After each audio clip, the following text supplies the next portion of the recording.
So to create a new custom pull, I need to start by having a drawing or creating a drawing. So whether I draw that from scratch myself or whether I download it from a website like this, I can use that 3D drawing. So I've gone ahead and downloaded this particular drawing, and I'm going to save it in my factory database graphics hardware folder.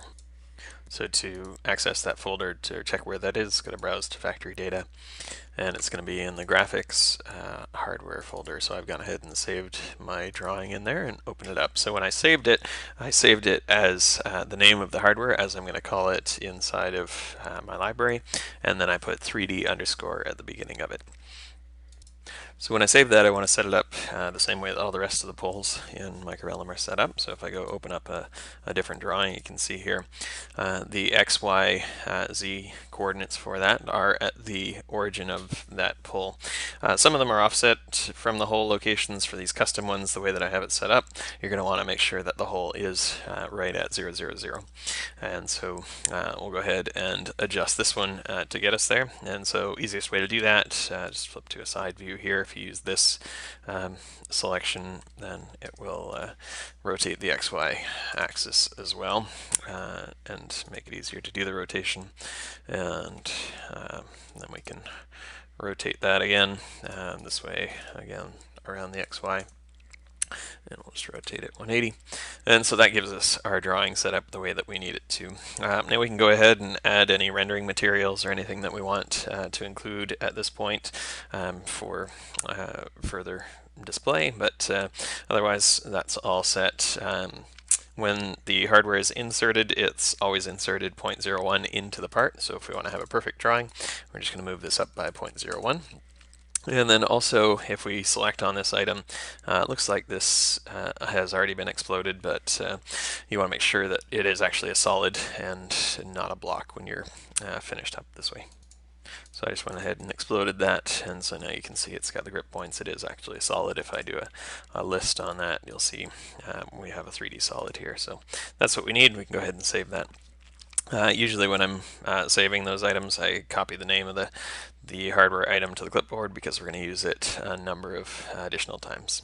So now to create the additional views for the 2D drawings, we can just do some flat shots based on that 3D model. So to do our first one, we can go to a top view here and just set that up and type in flat shot. And we're going to export to a file. And so to export to that file, it's going to be in that same folder. So often what I'll do is just go over here and say add current folder once I've browsed there once, because we're going to go back there a few times.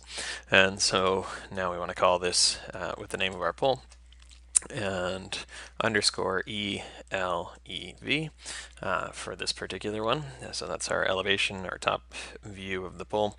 And we'll go ahead and save that. And we're going to hide the obscured lines, so these hidden lines, and then you can do the tangential edges if you want to see the curve on the pole, but I'll just leave those off and just go ahead and export that and say create.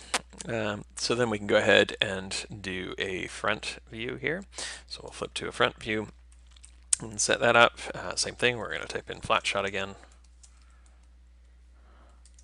and select on our path there, change the name this time to that same thing except underscore SEC V. So section V is going to give us this drawing, and so same thing, we'll go ahead and create that. And then we'll flip to a right side view and we'll do our sec H. And so same thing, flat shot. And this time we'll select that first one from the list and just change that to an H instead, and that's going to give us our 3 drawings. So now that we've got our drawings created, we can go ahead and actually create the hardware item. So we can go to our either our project or library setup. So I'm just going to add it in as a project item this time and go to my material file. From our hardware library, we're going to grab a pole that's pretty similar. So this particular one has 192 millimeter spacing, so I'm going to grab, we'll say this 151, and use that as my starting point. We can start from scratch as well, but there's a few drilling operations that we're going to bring in here. So we're going to say copy it to a project level. We'll just do the one and go ahead and change the name of that from our clipboard there. And whatever other information we want to change about that. And then we can right click and say hardware machine tokens.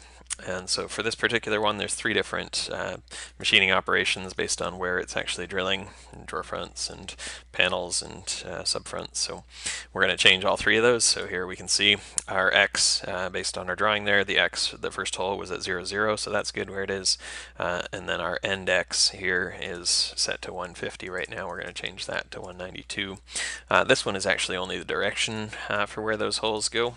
And so the actual one that's going to be used to locate that particular hole is going to be this distance between holes. So if we have more than one point where it's touching, then we can specify the end point as well as the distance between holes, and it'll drill holes to fill those. So in this case, they're going to be the same for both of those. So I'll just go ahead and change that out for all 3 of those. And then update our hardware item there. So one more here, and just change that.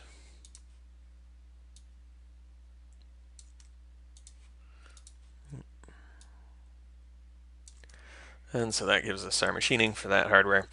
The machining is what's driving the length of that pull in this particular setup.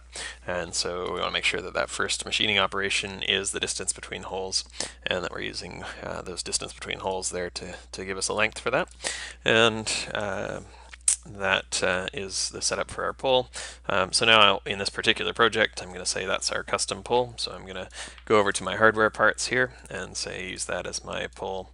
I could use different ones for different parts, but I'll just assign that. I guess we'll assign this as the door pull. For those 2, and then we'll use that one for the drawers. And so those are just the names for those pointers. We can select those items and use them from the items in the list. So I'll go ahead and flip over to my drawing for my item here. And now from my list of items that I've got there, for the pulls, I'm going to select on the pull type. And so for my door and drawer front, I'm going to say my door options here, I'm going to use the pull door base custom, and for my drawer fronts I'm going to say use my drawer custom, and go ahead and set that up and say OK. So when I drew that, I found out that the holes were actually 160, so I just went and modified those up. And now you can see I've got my custom pulls drawing. So I had my 2 different ones, one that I had created previously, and this one that we've created just now. And so I've got my drawing and the drilling coming out at the proper 160 dimension. And then I created a plan view, or a elevation view, and a section for that item as well.